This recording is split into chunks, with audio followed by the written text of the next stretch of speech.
기도하시겠습니다. 하나님, 은혜를 감사드립니다.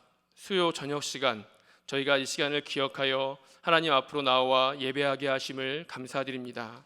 이 시간 드리는 저희의 예배가 하나님께 기쁨이 될 수 있도록 함께하여 주시옵소서.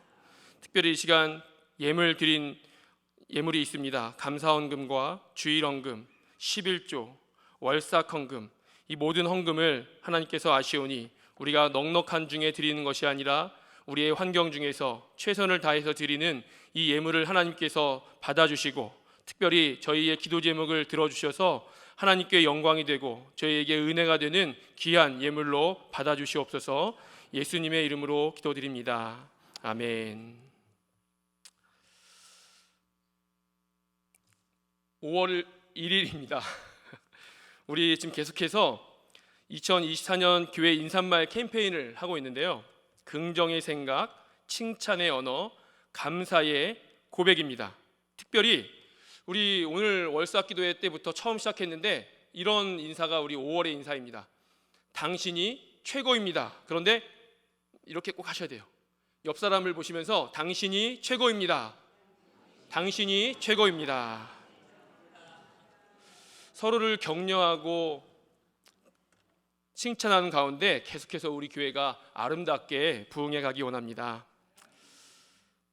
저는 개인적으로 아마 많은 분들이 그러시겠지만 이단을 많이 만나봤습니다.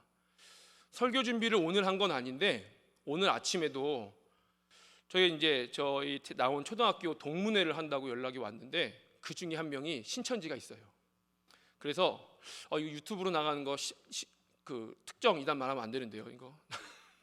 근데 그 친구 때문에 지금 난리가 나서 한 친구가 저희 동문창 중에 목사가 저 한 명이거든요. 그래서 너밖에 연락할 데가 없다 하고 연락이 와서 오늘 아침에 통화를 했는데 이단을 많이 만나봤다고 해서 이단에 대해서 제가 잘 아는 것은 아닙니다. 그러나 많은 이단을 만났습니다. 사실 우리가 이단이라고 하면 끝이 다르잖아요. 그러니까 끝이 다른 건데 평소에는 우리와 다를 바가 없고 깊이 들어가지 않으면 그게 그거 같은데 얘기하다 보면 끝에 가서 가장 중요할 때 다른 얘기하는 게 이단이죠. 물론 딴소리를 해도 큰 문제가 없을 수도 있습니다. 만약에 교회에 다니는 친구가 있는데 친구끼리 교회 다닌다는 것을 서로 발견하게 되면 반갑잖아요. 그래서 교회 다니는 사람들 만나면 교회 얘기합니다. 이런저런 얘기하다 보면 교회가 다 비슷하죠. 다 예배 드리는 거 비슷하고 전도하는 거 비슷하고 성경 공부하는 거 비슷하고 그래서 서로 신나서 막 얘기하다가 조금 다른 걸 발견합니다. 너네는 찬송을 요 타이밍에 해? 우린 이때 하는데 이거 다르면 이단인가요? 아니죠. 그것도 괜찮습니다. 너네는 1, 2, 3부 예배 있어? 우리는 1, 2부밖에 없는데 이단인가요? 아니죠. 그런 거 이단 아닙니다. 이단이라는 것은 중요한 게 달라야 됩니다. 예를 들면 예수님을 하나님의 아들이라고 인정하지 않는다든지 이런 거요. 예수님은 사실 하나님의 아들이 아니라 하나님이 만든 피조물 중에 하나라든지 뭐가 있을까요? 삼위일체를 부정한다든지 우리 주변에 이런 이단들 있잖아요. 예수님의 부활을 믿지 않는다든지 또 유대교처럼 아직 메시아가 이 땅에 오시지 않았다든지 이런 말들을 하는 것을 우리가 이단이라고 합니다. 평소에 예배 드릴 때 아무 문제 없고 가벼운 설교 도입 부분에서 아무 문제 없는데 끝에 가서 중요한 얘기할 때 살짝 다른 얘기하는 거 이게 이단입니다. 기독교의 정체성을 흔드는 거 그런 것들 말입니다. 사실 우리가 오늘날 이단이라고 말하는 것들의 대부분은 지난번에도 한번 말한 적이 있는 것 같은데 오늘날 우리 주변에 있는 이단들은 이단이 아닙니다. 제가 개인적으로 그럼 뭔데? 라고 말한다면 제가 표현하고 싶은 대로 말하자면 사입이죠. 이단 축에도 못 낀다고 말해야 될 것 같아요. 뭐 이단이 더 낫고 사입이 더 나쁘고 이런 어떤 기준이 있는 건 아니지만 이단은 우리가 교리를 가지고 네가 옳으니 내가 옳으니 할 수 있는 어떤 그런 여지라도 있지만 사이비는 그런 여지도 없죠. 그렇기 때문에 대부분이 아까 말씀드린 것처럼 뭐 특정 우리 지금 이단을 말하면 명예훼손이랍니다. 그래서 말할 수는 없지만 대부분의 이단들이 사입입니다. 예를 들면 제가 예전에 대전에 있을 때 길을 걷다가 어떤 사람이 저를 잡아서 전도하려고 하더라고요. 우리가 잘 알고 있는 가장 유명한 이단입니다. 제가 궁금해서 물어본 곳이 있습니다. 왜 당신네 교주는 당신네 교주를 재림 예수라고 하느냐라고 물어봤더니 그 사람들이 말하기를 우리 총회장님이 예수님이 아니라 예수의 영이 이번에 우리 총장님에게 온 거다. 언젠가 다른 사람에게 옮겨갈 수 있다라고 얘기를 하더라고요. 그때 저도 그쪽 이단의 그런 교리를 처음 알았습니다. 머리를 잘 썼죠. 그래야 죽어도 이어지죠. 다른 사람에게 가면 되니까요. 이런 곳은 이단이 아닙니다. 어떻게 이단이라고 할 만한 게 있나요? 사입이죠. 거짓말이고 다 알면서 사기를 치는 그런 것, 사입이죠.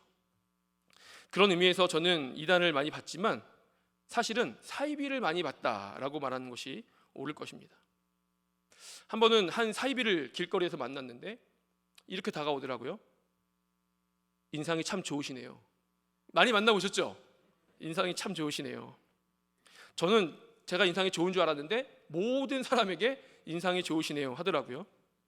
근데 이런 게 유행이었는데 길을 가다가 똑같은 사람을 또 만났습니다. 인상이 좋으시네요. 그래서 알고 오는 건가? 지난번에 만났는데 4번 만났습니다. 그 사람을. 둘씩 다니잖아요. 그래서 제가 화가 나서 저기요, 지금 4번째인 거 아세요? 그랬더니 진지하게 뜻이 있겠죠 그러시더라고요. 뜻이 있어서 그 사이비를 4번 만났습니다. 그래서 또 혈기 있는 제가 싸우고 헤어졌습니다. 저는 그때 이런 생각을 한번 해봤습니다. 하나님의 뜻은 어디까지일까? 이런 생각 해본 적 있으세요? 우연일까?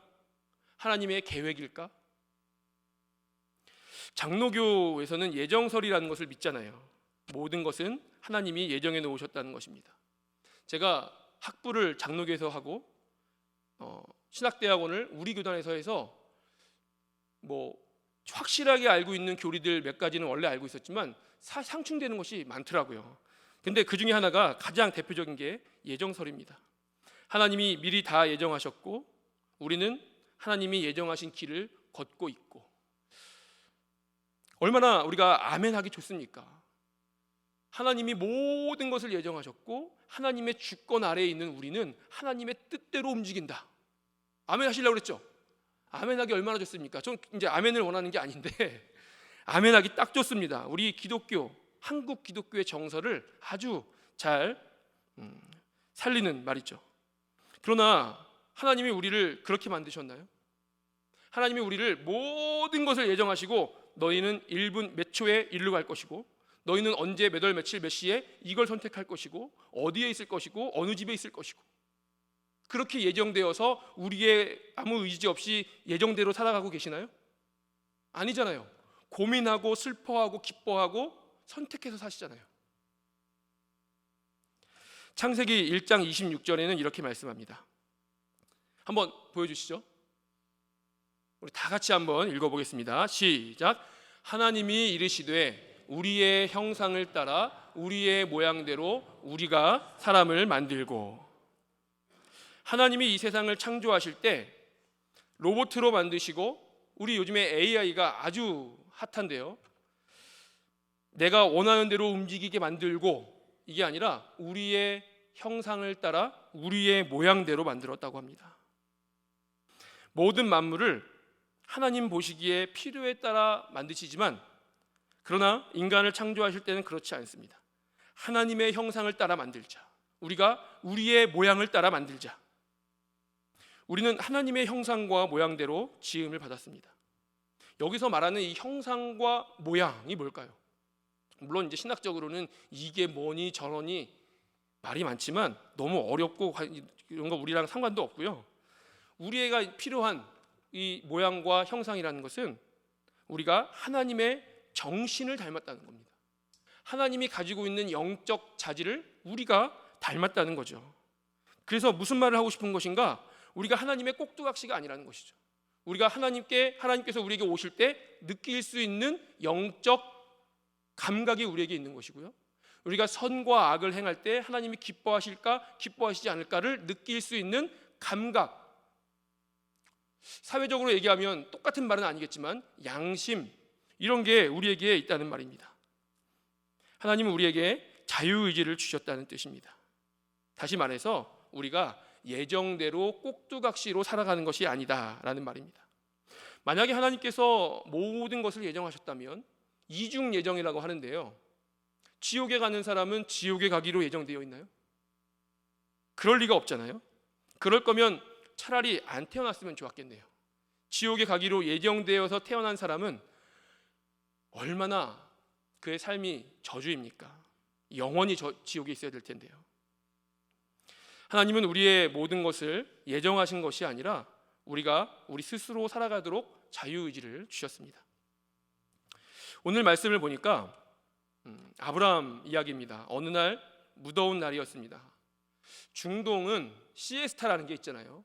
점심시간쯤이 되면 가장 더울 때 낮잠을 자거나 쉬는 시간을 갖습니다. 이날도 무더운 날이었던 것 같습니다.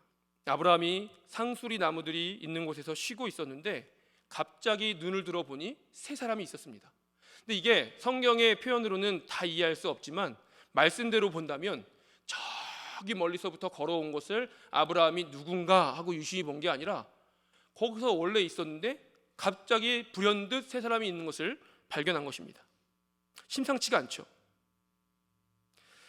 이 당시에 아브라함이 난 12시쯤 되었겠죠. 그래서 쉬려고 하는데 갑자기 낯선 사람 3명이 장막 근처에서 나타났습니다. 이때 나그네를 맞아들여서 쉬게 하고 발을 닦게 하는 것이 그 당시에 관행이었다고 합니다. 그런데 아브라함이 이 나그네들을 그냥 그렇게 관습대로 맞아들였나요? 그렇지 않죠. 그 정도가 아니라 달려나가서 영접하고 몸을 땅에 굽혔다고 합니다. 이것은 종들이 하는 일입니다. 아무리 누가 와도 아브라함 정도면 큰 가문의 족장이잖아요. 그런 사람이 달려나가서 영접하고 땅을 굽히고 그러지 않습니다. 그러나 아브라함은 그렇게 했습니다. 그리고 이렇게 말합니다. 내 주여, 내가 주께 은혜를 입었사오면 원하건대 종을 떠나 지나가지 마시옵고. 지금 이 아브라함의 행동이 하나님의 예정입니까? 우연입니까? 그렇게 하기로 작정되어 있었습니까? 지금 이 아브라함의 행동은 그런 어떤 것이 아니라 그냥 아브라함이 지금까지 어떻게 살아왔는지를 보여주는 아브라함의 자유의지, 아브라함의 어떤 그동안의 삶의 선택을 살아왔는지를 보여주는 단면입니다. 이해가 되시죠? 평소에 아브라함이 어떻게 살아왔는가를 알 수 있는 하나의 단적인 예라는 말입니다. 아브라함이 쉬려고 하는 순간 맞은편에 세 사람이 있는 것을 보고 순간적으로 아브라함이 중요한 사람인가? 아닌가? 무시해도 되는가? 빨리 계산해서 중요한 사람이구나 하고 빨리 뛰어나가서 맞아들여야지. 0.5초 만에 판단해서 한 게 아니라 아브라함의 평소 품성이 그랬다는 말이죠. 아브라함은 원래 그렇게 하는 사람이었습니다. 부자고 지위가 있고 사회적으로 어떤 그런 사람이지만 그럼에도 불구하고 누구든지 간에 불문하고 나그네가 있다면 뛰어나가서 엎드려 영접하는 사람이었다는 것이죠. 그게 몸에 배었기 때문에 계산할 여지 없이 틈도 없이 뛰어나가서 맞이했다는 것입니다. 오늘 아브라함의 행동은 평소의 모습이었습니다. 성경은 오늘도 그렇고 자주 나오는 말 중에 하나가 부지중이라는 말이 자주 나옵니다. 부지중의 모습이 나의 진짜 모습입니다. 부지중의 실력이 정말로 나의 실력입니다. 부지중에 나오는 나도 모르게 튀어나오는 내 행동과 언행이 진짜 내 실력이라는 말이죠. 축구를 하면 제가 축구를 잘 하지는 못하지만 좋아해서 자주 보는데요. 이미지 트레이닝이라는 게 있잖아요. 우리나라 축구에 고질병이라고 하는 게 항상 결정력이 부족하다고 하는데 문전 앞에서 골을 넣어야 될 때 급하니까 빨리빨리 하려고 하다 보니까 여유가 없고 급하다 보니까 슈팅 기회를 놓칠 때가 많다고 합니다. 그래서 공격수들이, 수비수도 마찬가지지만 공격수들이 이미지 트레이닝을 많이 한다고 합니다. 이런 경우가 생기겠지, 이런 경우가 생기겠지, 이런 경우가 생길 수 있지, 그럼 내가 이렇게 해야지. 수도 없이 머리로 되뇌인 것을 실제로 해보고 해서 몸에 밴 게 그 상황에 나도 모르게 나오는 거지. 그 상황이 됐을 때 어떻게 하지? 그동안 배운 것들을 조립해서 0.1초 만에 판단해서 그렇게 하지 않죠. 수없이 이미지 트레이닝을 하고 몸에 배게 해서 나도 모르게 나오는 거죠. 부지 중에 그동안에 내가 해왔던 모든 것이 그때 나도 모르게 나오는 것이죠. 제가 드럼을 잠깐 배웠었는데, 제가 드럼 치는 것을 한번 보셨죠? 제 실력이 그만큼입니다. 그거밖에 못 치는데, 그것도 제가 처음 칠 때 이제 연습을 얼마나 했냐면, 드럼 처음 배울 때 하루에 3시간씩 연습했습니다. 근데 이렇게밖에 안 늘었어요. 근데 처음 칠 때 얼마나 긴장을 했겠습니까? 그래서 연습을 엄청 많이 하는데, 어떻게 연습했냐면 여러 곡이 있는데 한 곡씩 연습을 하는 거예요. 그래서 한 곡을 연습하는데 그 곡을 한 번도 안 틀리고 제가 한 번 다 맞췄습니다. 그러면 그게 제 실력인가요? 운입니다. 그건 운이에요. 그래서 어떻게 연습했냐면 30번을 한 번도 안 틀리고 해야 제 연습을 끝냈습니다. 20번을 했는데 한 번 틀렸으면 다시 처음부터, 25번을 했는데 한 번 틀리면 다시 처음부터, 그래야지 제 마음이 풀릴 것 같아요. 그래서 한 번도 안 틀리고 30번을 해야 제가 나름대로 연습이 됐다라고 느꼈는데, 그래도 실제로 쓰니까 틀리더라고요. 제가 머릿속으로 이렇게 해야지 저렇게 해야지, 머릿속으로는 계산이 되죠.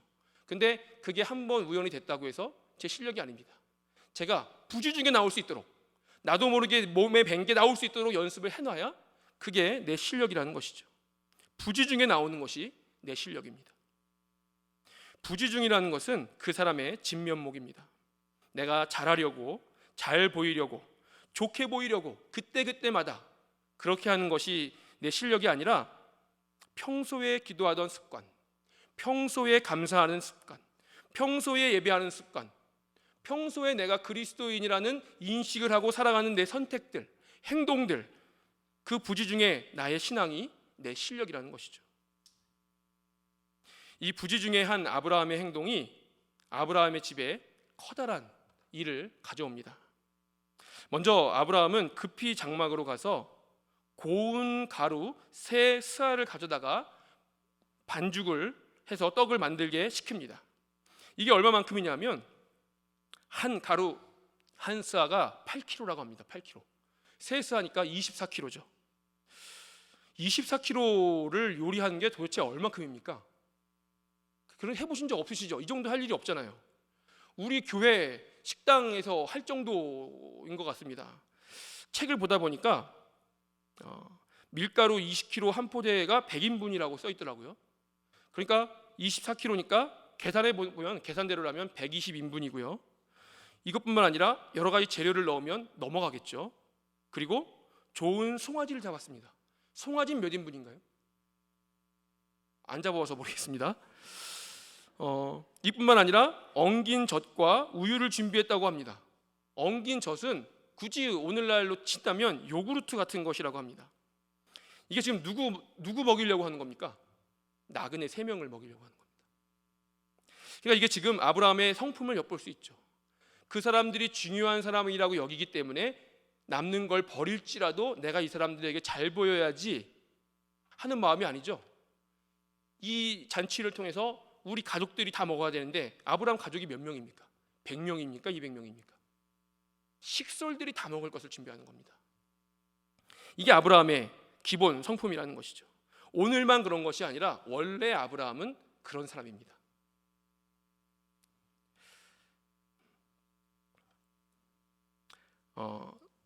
특히 우리가 여기서 송아지를 잡은 것은 아주 특별한 일이라고 할 수 있는데, 대단한 사람이 왔다면 모를까 송아지를 잡는 일은 어지간해서는 있는 일이 아니라고 합니다.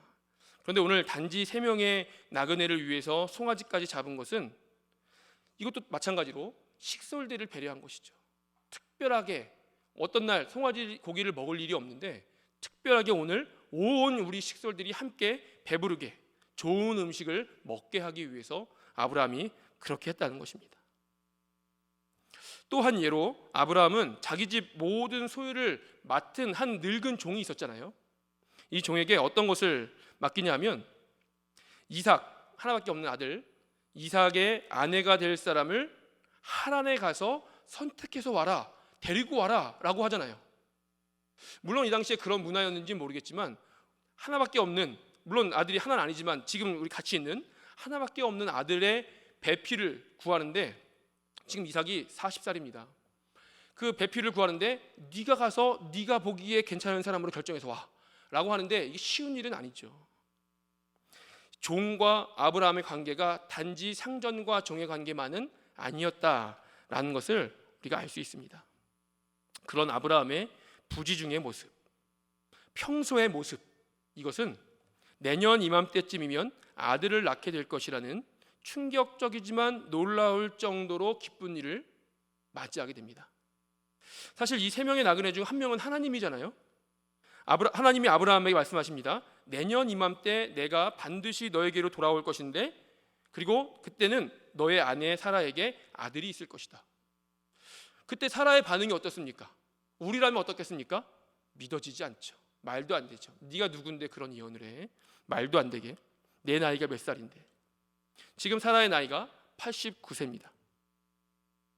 만약 사라가 이 말을 하신 분이 지나가는 나그네가 아니라 하나님이신 것을 알았다면 속으로 웃을 수 있었을까요? 이 웃음은 기쁨의 웃음입니까? 비웃음입니까? 비웃음이죠. 기가 막히는 웃음이죠. 그러나 실제로 1년 후에 사라는 아이를 갖게 되고, 이 아이의 이름은 이삭입니다. 이삭이 무슨 뜻이죠? 웃음.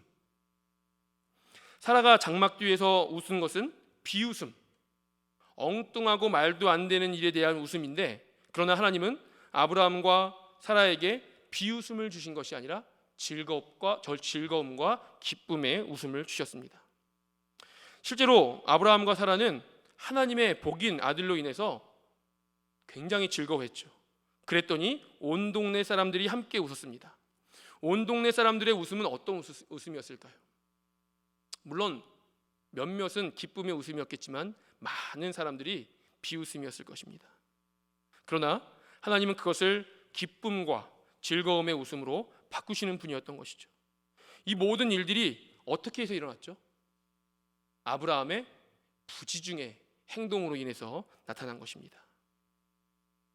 아브라함의 이 부지중의 행동은 아브라함의 평소 모습이었습니다. 그때 한번 잘하려고 한 것이 아니라 그동안 아브라함이 어떠한 삶을 살아왔는지를 보여주는 단적인 예였습니다. 아브라함은 원래 나그네 대접하기를 즐겨하는 사람이었습니다.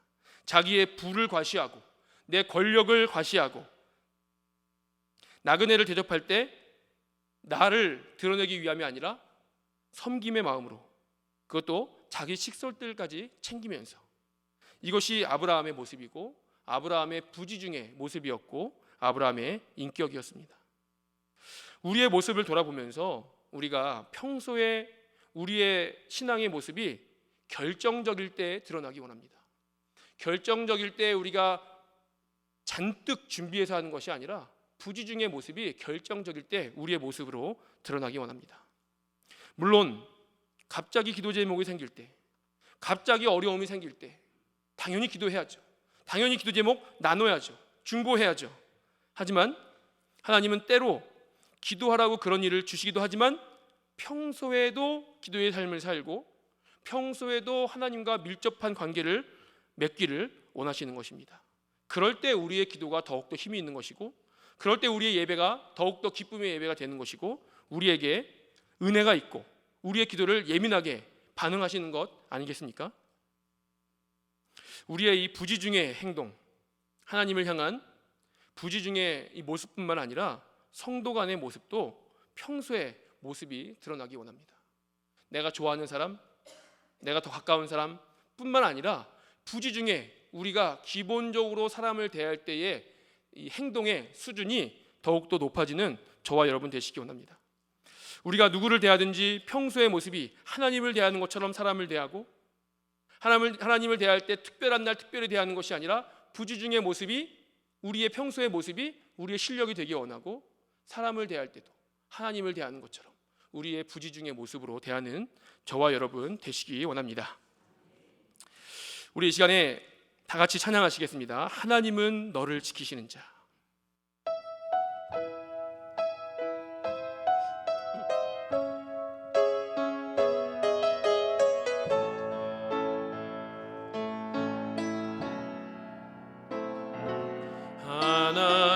하나님은 너를 지키시는 자, 너의 우편에 그늘 되시니 낮에 해와 밤에 달도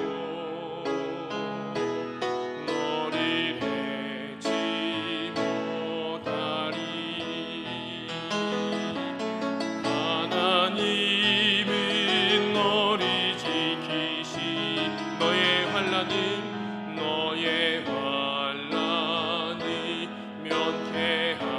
면케하시니 그가 너를 지키시리라. 너의 출입을 지키시리라.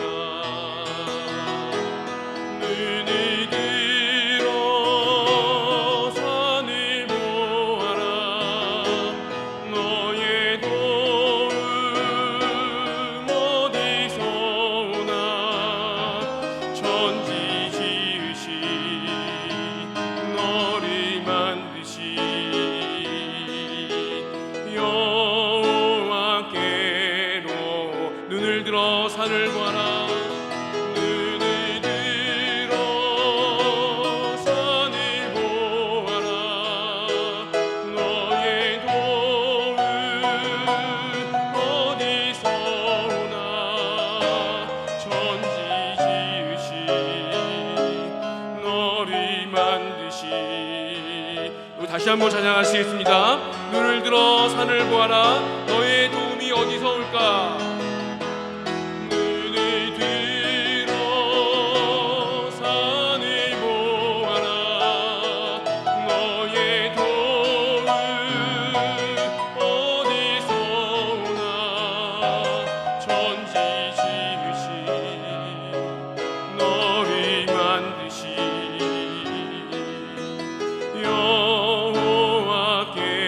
여호와께로다. 우리 이 시간 다 같이 기도하시겠습니다.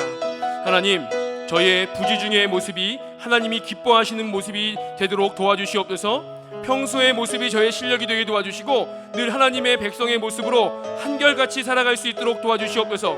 하나님뿐만 아니라 사람에게도 인정받고 사람에게도 그리스도인으로서 대하는 저희 모두가 될 수 있도록 도와주시옵소서. 주여 한번 부르시고 다 같이 통성으로 기도하겠습니다. 주여. 할렐루야. 하나님, 은혜를 감사드립니다. 오늘도 이 시간 우리가 모두가 나와 하나님께 전심으로 예배하게 하시니 감사합니다. 예배하는 심령마다 하나님의 은혜를 충만하게 경험하는 우리 모두가 될 수 있도록 주여 아버지 함께하여 주시옵소서. 하나님, 오늘 말씀처럼 저희의 부지중의 모습이 하나님이 기뻐하시는 모습이 될 수 있도록 함께하여 주시옵소서. 평소의 모습이 저의 실력이 되도록 함께하여 주시옵소서. 늘 하나님의 백성의 모습으로 살아가게 도와주시고 한결같이 살아갈 수 있는 우리 모두가 될 수 있도록 도와주시옵소서. 평소의 모습이 우리의 실력이 되고 평소의 선택이 우리가 그리스도인으로서 살아가는 기준이 될 수 있도록 주여 아버지 함께하여 주시옵소서. 하나님, 우리 교회가 더 하나님을 예배하고 경배하는 교회, 우리 말씀이 살아있는 교회, 기도가 살아있는 교회 될 수 있도록 함께하여 주시옵소서. 하나님, 우리 신앙이 살아있게 도와주시옵소서. 하나님께서 바라보시는 곳을 우리가 함께 바라볼 수 있도록 도와주시고 하나님의 기준이 우리의 기준이 되게 도와주시고 성령의 인도하심을 받는 우리 모두가 될 수 있도록 주여 아버지 함께하여 주시옵소서. 잡아주시옵소서. 하나님, 은혜를 감사드립니다. 오늘도 하나님 앞에 나와 예배하게 하심을 감사드립니다. 예배 안에 하나님을 만나게 도와주시고 예배 안에 은혜를 경험하게 도와주시고 점점 우리의 신앙이 자라나며 하나님께 가까이 나가는 우리 모두가 될 수 있도록 도와주시옵소서. 예배뿐만 아니라 우리 삶 가운데에도 역사하시는 하나님으로 말미암아 우리가 날마다 그리스도인으로서 승리하는 삶 살아갈 수 있도록 함께하여 주시옵소서. 주 예수 그리스도의 은혜와 하나님의 사랑과 성령의 역사하심이 평소의 모습이 나의 실력이 되고 평소의 신앙이 나의 신앙이 되기로 다짐하는 모든 성도들 머리 위에 함께 하시기를 축원하옵나이다. 아멘.